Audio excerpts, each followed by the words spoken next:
The Count of Monte Cristo, Chapter 14. The Two Prisoners.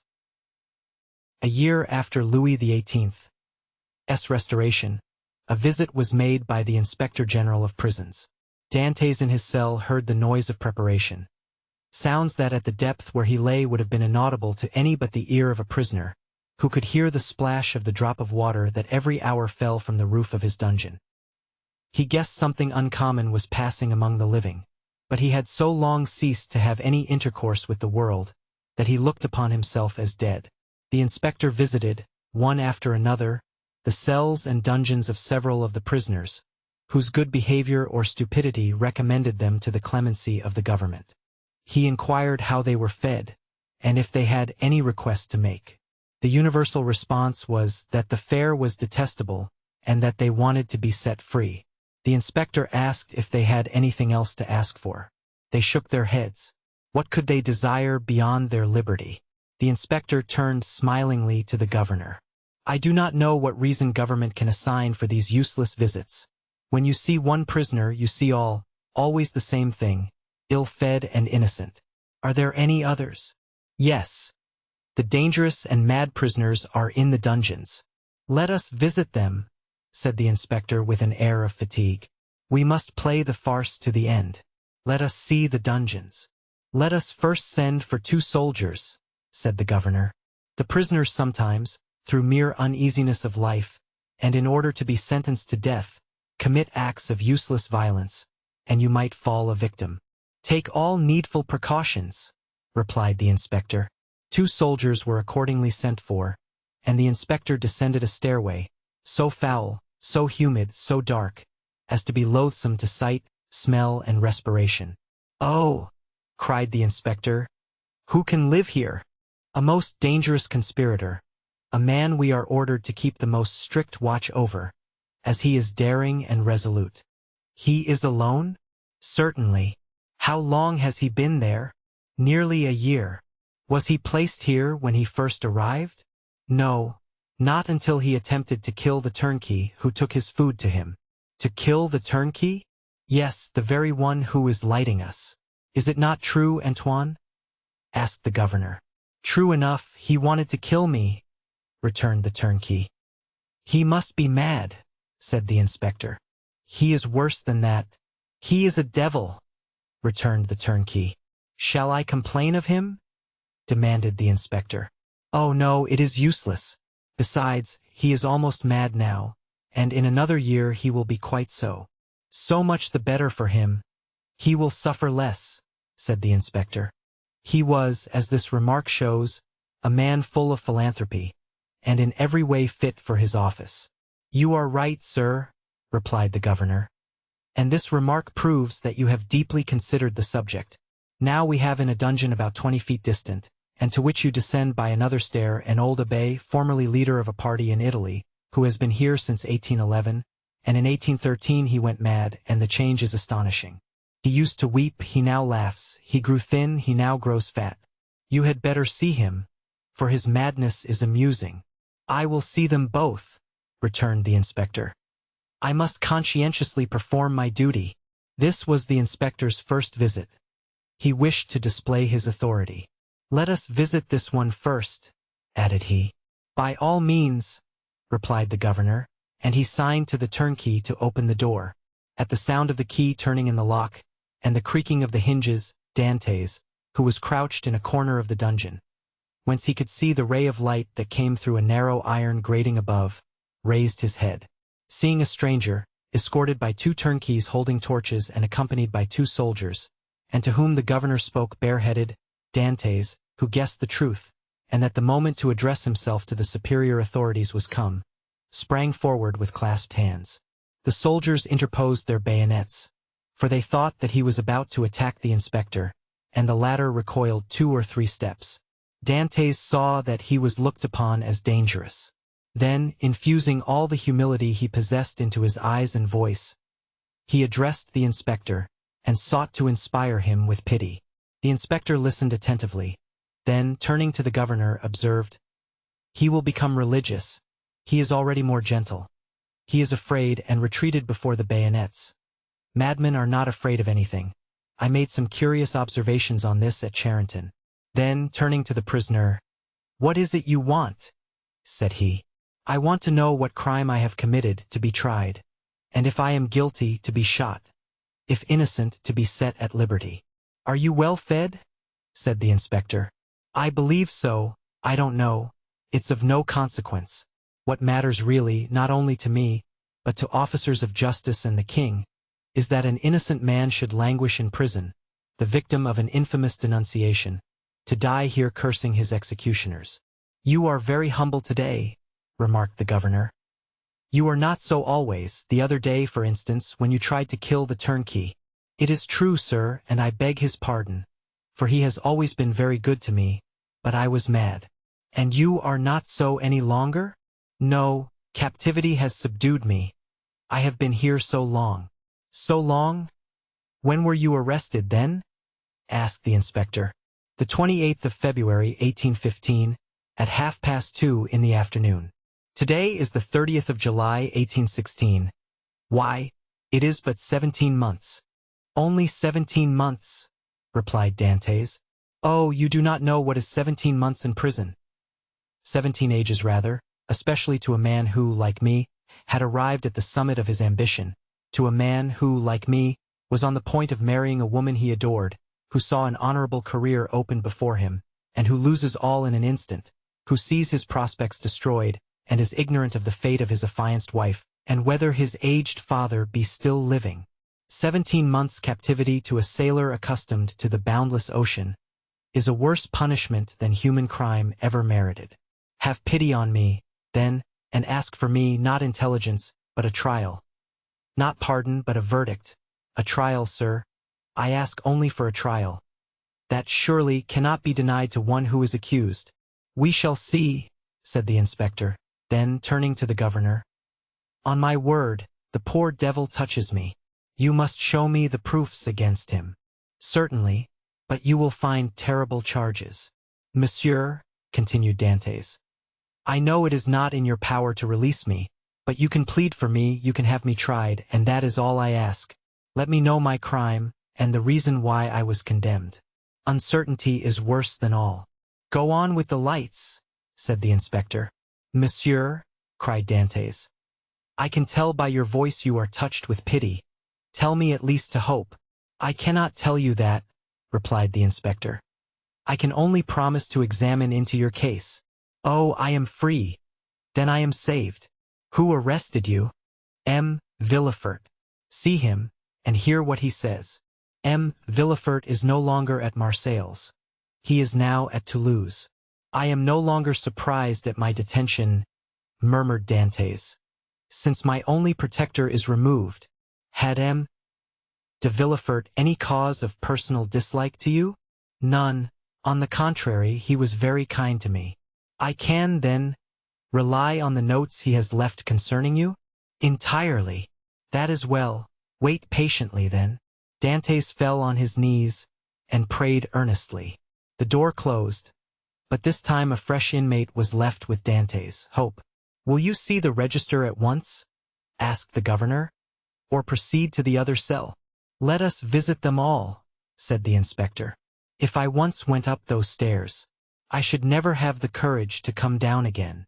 Ah, this one is not like the other, and his madness is less affecting than this one's display of reason. What is his folly? He fancies he possesses an immense treasure. The first year he offered government 1,000,000 of francs for his release, the second 2, the third 3, and so on progressively. He is now in his 5th year of captivity. He will ask to speak to you in private, and offer you 5 millions. How curious! What is his name?" "The Abbé Faria." "Number 27, said the inspector. "It is here. Unlock the door, Antoine." The turnkey obeyed, and the inspector gazed curiously into the chamber of the mad abbé, as the prisoner was usually called. In the center of the cell, in a circle traced with a fragment of plaster detached from the wall, sat a man whose tattered garments scarcely covered him. He was drawing in this circle geometrical lines, and seemed as much absorbed in his problem as Archimedes was when the soldier of Marcellus slew him. He did not move at the sound of the door, and continued his calculations until the flash of the torches lighted up with an unwanted glare the somber walls of his cell. Then, raising his head, he perceived with astonishment the number of persons present. He hastily seized the coverlet of his bed, and wrapped it round him. "What is it you want?" said the inspector. "I, monsieur," replied the abbé with an air of surprise. "I want nothing." "You do not understand," continued the inspector. "I am sent here by government to visit the prison, and hear the requests of the prisoners." "Oh, that is different," cried the abbé. "And we shall understand each other, I hope." "There now," whispered the governor. "It is just as I told you." "Monsieur," continued the prisoner, "I am the Abbé Faria, born at Rome. I was for 20 years Cardinal Spada's secretary. I was arrested, why, I know not, toward the beginning of the year 1811. Since then I have demanded my liberty from the Italian and French government." "Why from the French government?" "Because I was arrested at Piombino, and I presume that, like Milan and Florence, Piombino has become the capital of some French department." "Ah," said the inspector, "you have not the latest news from Italy?" "My information dates from the day on which I was arrested," returned the Abbé Faria. "And as the emperor had created the kingdom of Rome for his infant son, I presume that he has realized the dream of Machiavelli and Caesar Borgia, which was to make Italy a united kingdom." "Monsieur," returned the inspector, "Providence has changed this gigantic plan you advocate so warmly. It is the only means of rendering Italy strong, happy, and independent." "Very possibly, only I am not come to discuss politics, but to inquire if you have anything to ask or to complain of." "The food is the same as in other prisons. That is, very bad. The lodging is very unhealthful, but on the whole passable for a dungeon. But it is not that which I wish to speak of, but a secret I have to reveal of the greatest importance." "We are coming to the point," whispered the governor. "It is for that reason I am delighted to see you," continued the abbé. "Although you have disturbed me in a most important calculation, which, if it succeeded, would possibly change Newton's system. Could you allow me a few words in private?" "What did I tell you?" said the governor. "You knew him," returned the inspector with a smile. "What you ask is impossible, monsieur," continued he, addressing Faria. "But," said the abbé, "I would speak to you of a large sum, amounting to 5 millions. "The very sum you named," whispered the inspector in his turn. "However," continued Faria, seeing that the inspector was about to depart, "it is not absolutely necessary for us to be alone. The governor can be present." "Unfortunately," said the governor, "I know beforehand what you are about to say. It concerns your treasures, does it not?" Faria fixed his eyes on him with an expression that would have convinced anyone else of his sanity. "Of course," said he. "Of what else should I speak?" "Mr. Inspector," continued the governor, "I can tell you the story as well as he, for it has been dinned in my ears for the last 4 or 5 years. "That proves," returned the abbé, "that you are like those of Holy Writ, who having eyes see not, and having ears hear not." "My dear sir, the government is rich and does not want your treasures," replied the inspector. "Keep them until you are liberated." The abbé's eyes glistened. He seized the inspector's hand. "But what if I am not liberated?" cried he, "and am detained here until my death? This treasure will be lost. Had not government better profit by it? I will offer 6 millions, and I will content myself with the rest, if they will only give me my liberty." "On my word," said the inspector in a low tone, "had I not been told beforehand that this man was mad, I should believe what he says." "I am not mad," replied Faria, with that acuteness of hearing peculiar to prisoners.